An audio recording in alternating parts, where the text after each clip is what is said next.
Moi, c'est Barbara Koumazan du Monde Liberté TV, une télévision en ligne qui a pour but de sauver les foyers. Je suis sur le plateau avec l'initiateur de ce projet, M. Abdul Madid, qui est à ma droite, et à ma gauche, M.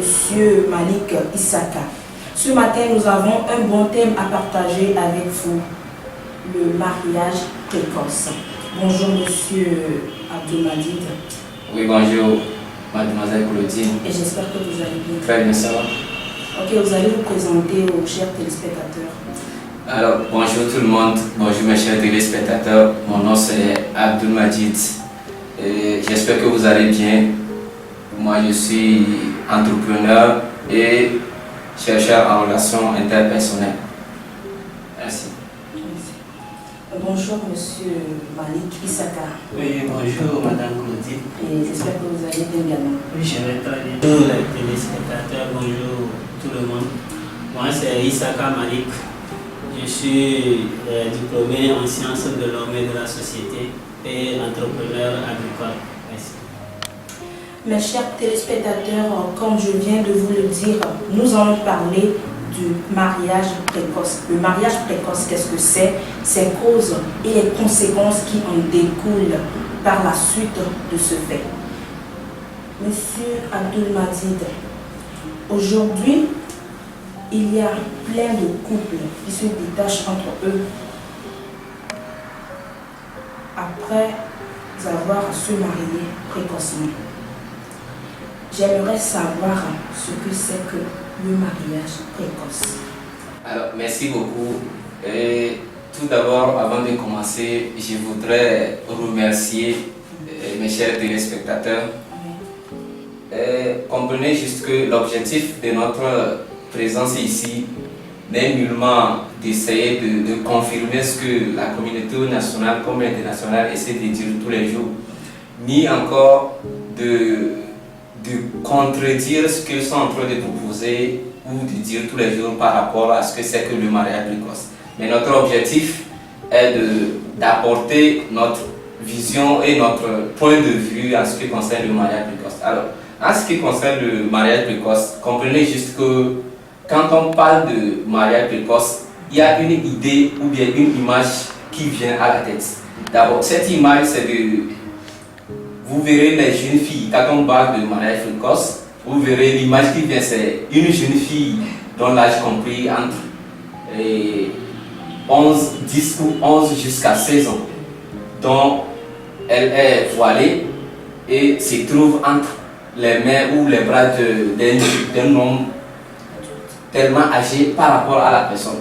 Or, ce que c'est que le problème du mariage précoce, c'est un contexte dans lequel vous comprendrez qu'il est difficile de parler de mariage précoce sans associer en même temps le contexte de mariage forcé. Parce que si vous comprenez la situation de la chose, il y a deux volets. Il y a le mariage précoce que la personne même se sent volontaire et je peux dire, elle se sent d'abord volontaire et c'est elle-même qui l'avait voulu. Mais il y a l'autre côté, le mariage est précoce et en même temps la personne est forcée d'être dans ce couple. Donc si vous regardez dans les deux dimensions, vous comprendrez que le mariage précoce, c'est un couple qui s'est réuni avant l'âge de 18 ans. Donc c'est à peu près une idée sur ce qu'est le mariage précoce. Un mariage qui est célébré où une personne est confiée à l'autre comme à un couple, mais la personne ou la victime a l'âge moins de 18 ans. Donc c'est ce que je peux vous dire en ce qui concerne le mariage précoce. Et donc nous pouvons dire que le mariage précoce va dans le même sens avec le mariage forcé. Oui, ce que je suis en train de dire, c'est que ce n'est pas nécessairement que le mariage est précoce, donc c'est forcé. Le mariage peut être précoce, mais c'est les personnes en jeu eux-mêmes qui avons voulu ce mariage. Il n'est pas forcé. Mais de l'autre côté, ce qui est souvent ressenti chez les personnes, quand on parle de mariage précoce, c'est qu'on sous-entend que ce mariage a été forcé par les personnes concernées. Monsieur Malik, qu'entendez-vous par un mariage précoce? pour le mariage précoce, comme vient de le dire le confrère, on ne peut pas parler de mariage précoce sans associer le mariage forcé. Ainsi, je donnerai la définition du mariage précoce comme tel. C'est être marié très jeune, contre son gré, et avec une personne que l'on ne choisit pas. Donc, dans l'ensemble de la définition du mariage précoce, vous entendez des mots comme contre son gré et avec une personne que l'on ne choisit pas.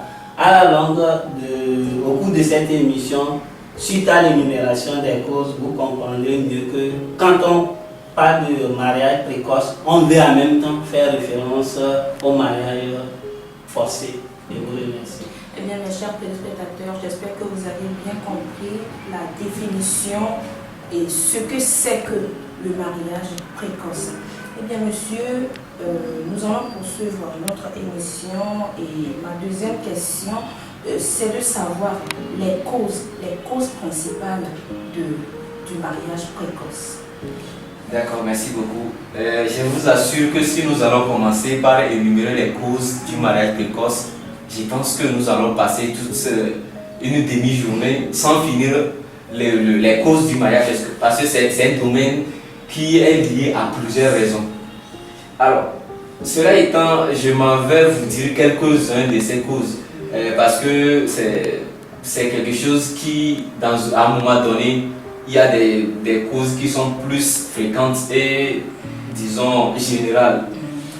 Alors, vous allez voir une personne, si nous prenons le cas du mariage précoce et ou forcé, je dis bien et ou parce que d'habitude, quand le mariage est précoce, la majorité des cas, c'est qu'il est forcé. Donc, quand vous voyez une personne à un âge donné, qui est bien sûr moins de 18 ans, commence par se sentir avec des relations des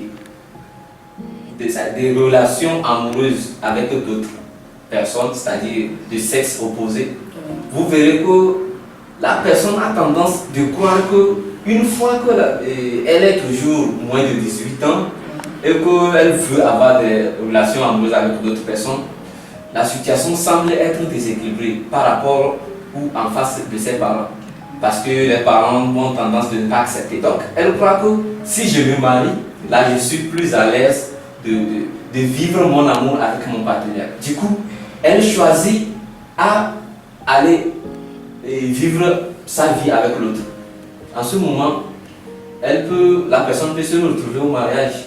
Mais du moment où le mariage est forcé, là je peux parler là-bas des responsabilités de certains parents.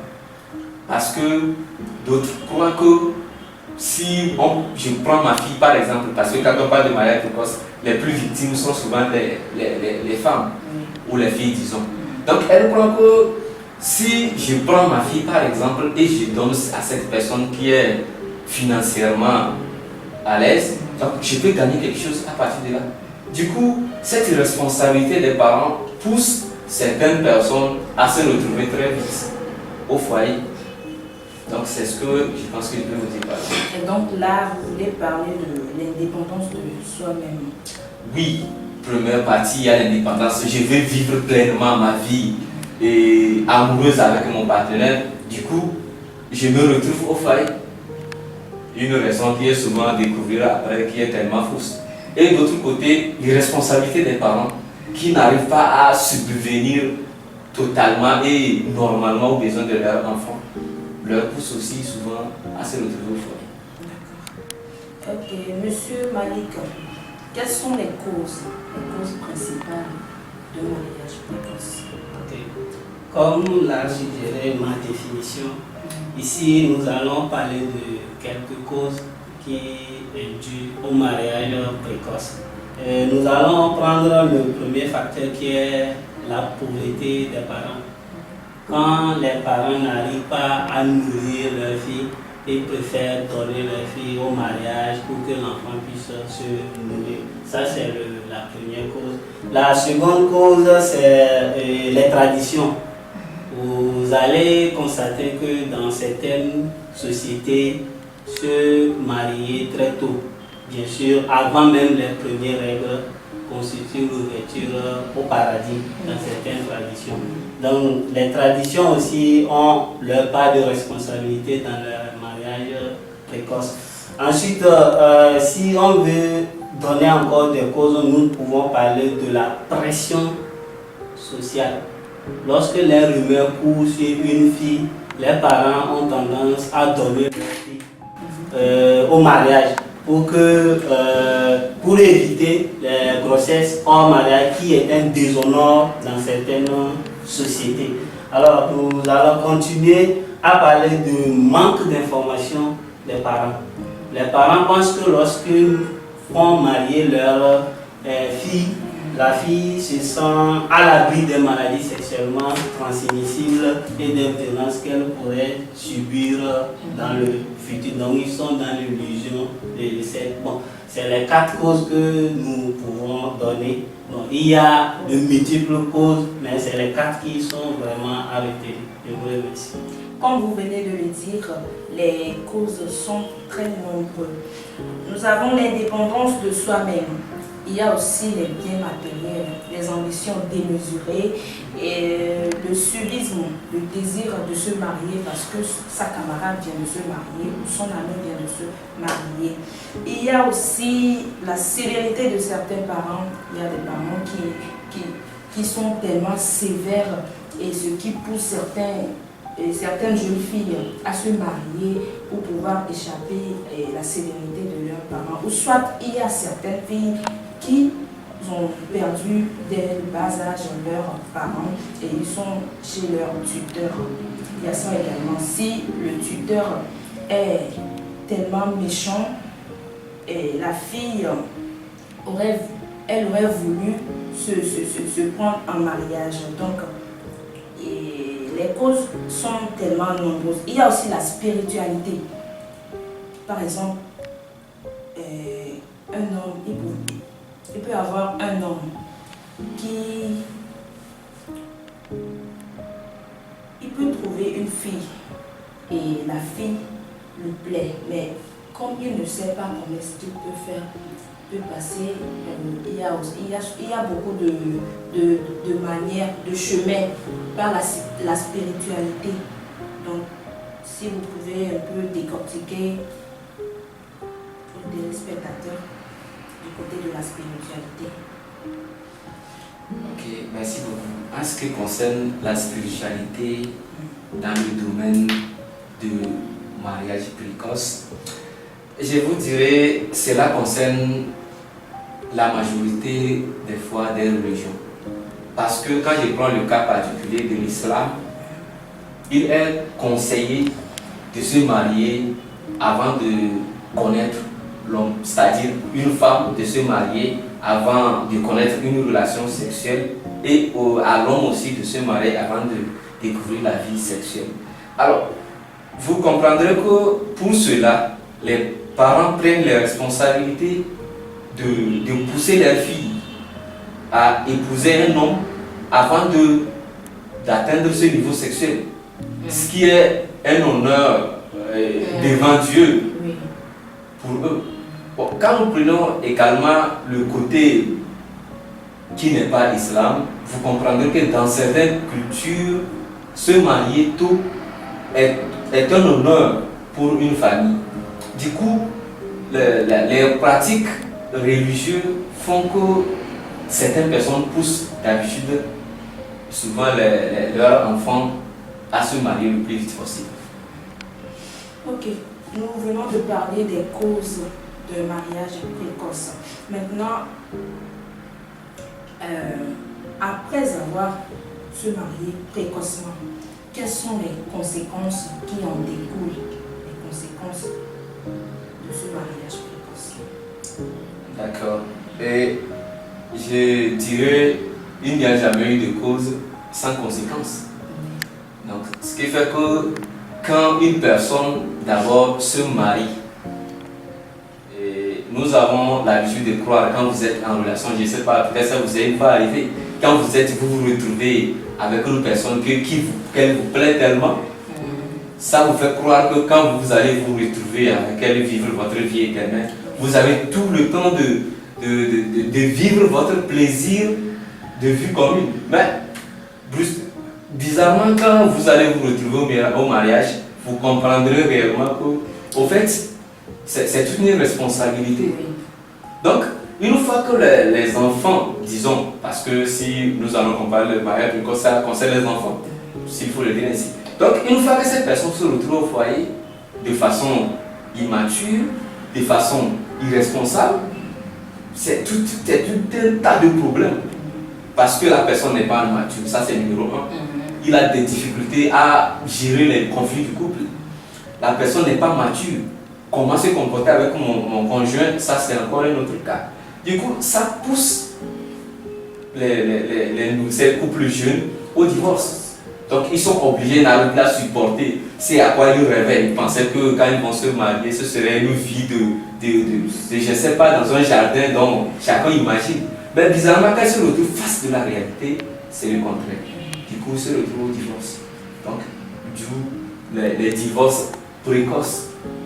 Mariage précoce égale le divorce précoce. Ce qui veut dire que ce mariage est éphémère.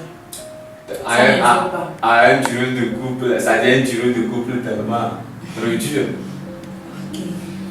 Oui, monsieur Malik, quelles sont les conséquences qui en découlent après le mariage précoce?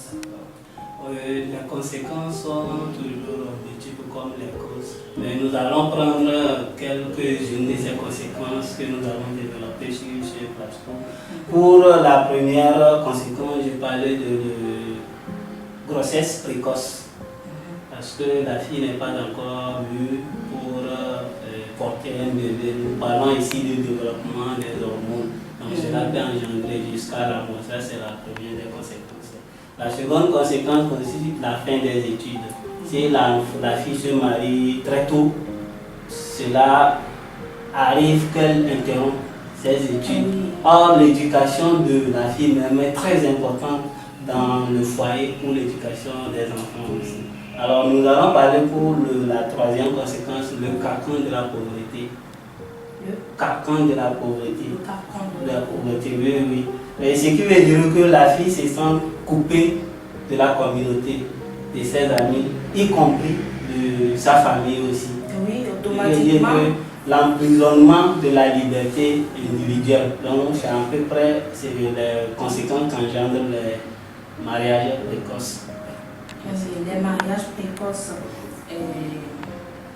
ont beaucoup d'impact sur la vie des filles, puisque le parent se dit, tu es déjà enceinte, donc va rester chez ton homme, vous construisez un foyer. Donc tout ça, ce sont les conséquences du mariage précoce.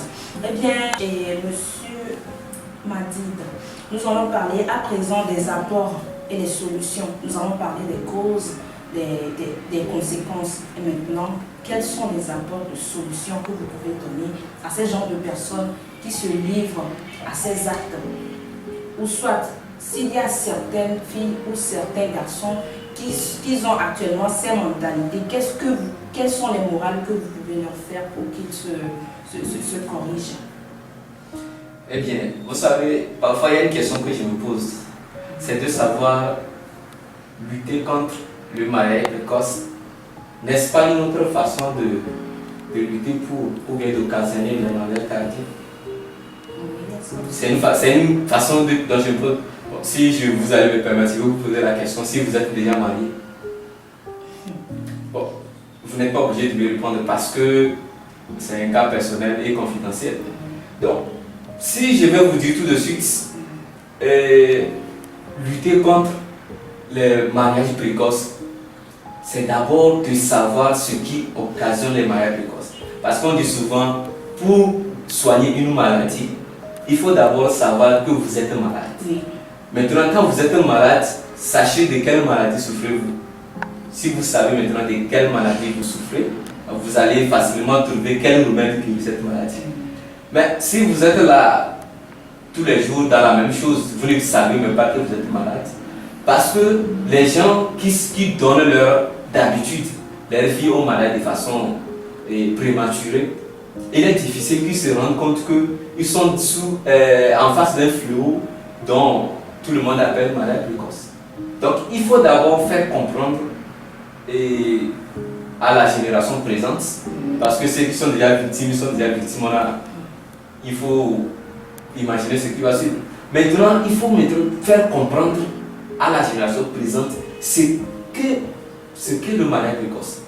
Quelles sont ses conséquences. Maintenant, si je connais les conséquences du mariage précoce, là, il serait difficile de trouver la solution. Parce que la solution se trouve au niveau des conséquences. Quand vous connaissez les conséquences, vous allez rapidement trouver une solution. Mais cela ne m'empêche pas de proposer au moins quelques solutions. Et pour cela, il faut une responsabilité totale des parents. Il faut savoir éduquer vos enfants, faire leur comprendre exactement ce qu'ils doivent, comment ils doivent vivre leur vie. Parce qu'aujourd'hui, on a une façon de parler, de dire que l'éducation, ils doivent le recevoir à l'école. Mais moi, je vous fais savoir que la meilleure de l'éducation, c'est à la maison avec les parents. Ce que vous faites, de quoi vous parlez d'habitude, sur quel sujet discutez-vous d'habitude, comment est-ce que vous abordez vos enfants. Parce que si vous leur parlez de façon responsable, ils vont vivre une vie de maturité. Donc il faut une responsabilité totale des parents.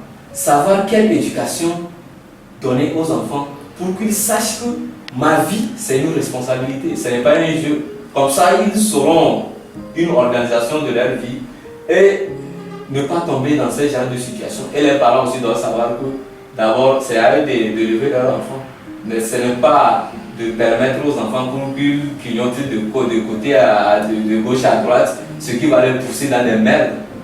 Vous voyez, donc c'est à peu près ce que je peux vous dire, parce que chacun sait exactement que quand je suis malade, c'est ce que je dois faire pour trouver ma guérison. Ok, monsieur Malika, quels sont les apports et les solutions que vous pouvez donner aux chers téléspectateurs qui nous suivent actuellement?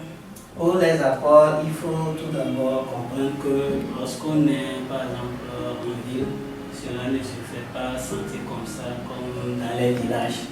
Pour parlant de mariage précoce, je ne crois pas qu'en ville, quelqu'un, ou bien il y a un foyer, ou bien des parents qui peuvent se livrer à ces genres de pratiques parce qu'ils se disent un peu civilisés.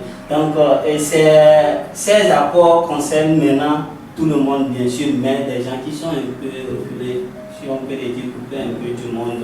Parce que pour ces apports, je ferai appel aux ONG et associations qui vont se livrer dans l'activité de sensibilisation des parents sur les dangers d'un mariage précoce et le droit des enfants.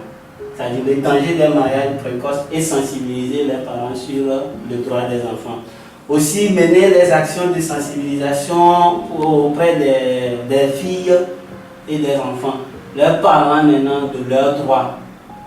Encore, il faut promouvoir maintenant l'éducation des jeunes filles en leur octroyant des bourses d'études, parce que l'éducation est aussi importante dans le foyer.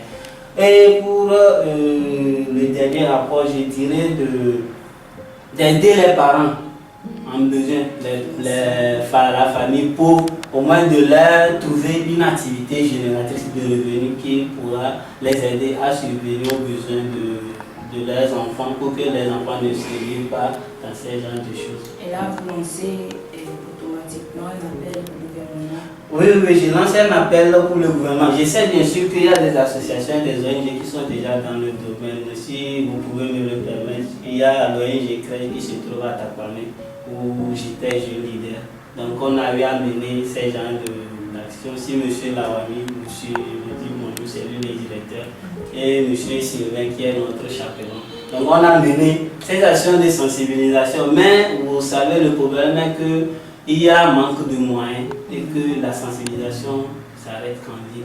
Ça ne rentre pas dans les villages. Pour parler de cela aux parents, parce que beaucoup se basent sur la tradition, comme je viens de le dire, pour dire que bon, quand mon enfant se marie très tôt, on a dit dans les livres saints que voilà, mon enfant va accéder au paradis quand elle se marie et elle a eu ses premières règles dans le foyer de son mari. Donc, je vous remercie. Est-ce que vous avez un mot à dire aux chers téléspectateurs, monsieur Abdelmajid? Oui, merci beaucoup, mademoiselle Claudine, et merci beaucoup à nos chers spectateurs qui nous ont suivis depuis le début de notre émission jusqu'à s'attendre vers sa fin. Alors, ce que je voudrais dire dans mes mots de fin, c'est de comprendre qu'aujourd'hui, ce sujet, c'est un sujet qui fait un peu de bruit partout, que ce soit sur les réseaux sociaux comme dans les médias. Mais ça persiste encore. Parce que l'appel s'arrête sur le plateau, là où nous sommes assis tout de suite. On a parlé, Dieu seul sait si on parle, on fait un geste. Donc, de quitter les plateaux, quitter les médias, quitter les réseaux sociaux et faire une activité de terrain. Passer à la sensibilisation sur le terrain. Et de laisser le fait de s'asseoir dans un bâtiment ou sur les comment dirais-je, quand vous prenez l'exemple de l'ONU, ils prennent chaque temps le temps de dire, mais Dieu sait si cette activité se met sur le terrain. Donc, ce qui est important, ce n'est pas le dire, mais c'est de le faire. Il faut que je profite pour lancer un appel à ces associations, comme mon frère venait de le dire, de faire une activité de terrain. Mais vous savez que cela ne serait possible qu'avec les moyens. Donc, il faut que les uns et les autres soutiennent les associations qui sont dans le domaine pour que le travail soit fait de façon propre sur le terrain et qu'il peut y avoir une solution à ça. Et que de limiter que le communiqué par tel, ce livre a parlé de tel, ce média a parlé de tel, ce n'est pas ça qui est important. Ce qui est important, c'est d'avoir des gens sur le terrain en train de sensibiliser et de faire comprendre aux gens la chose et ses conséquences. Là, je pense que ça peut marcher. Et je pense que je ne finirai pas ma parole si vous me le permettez.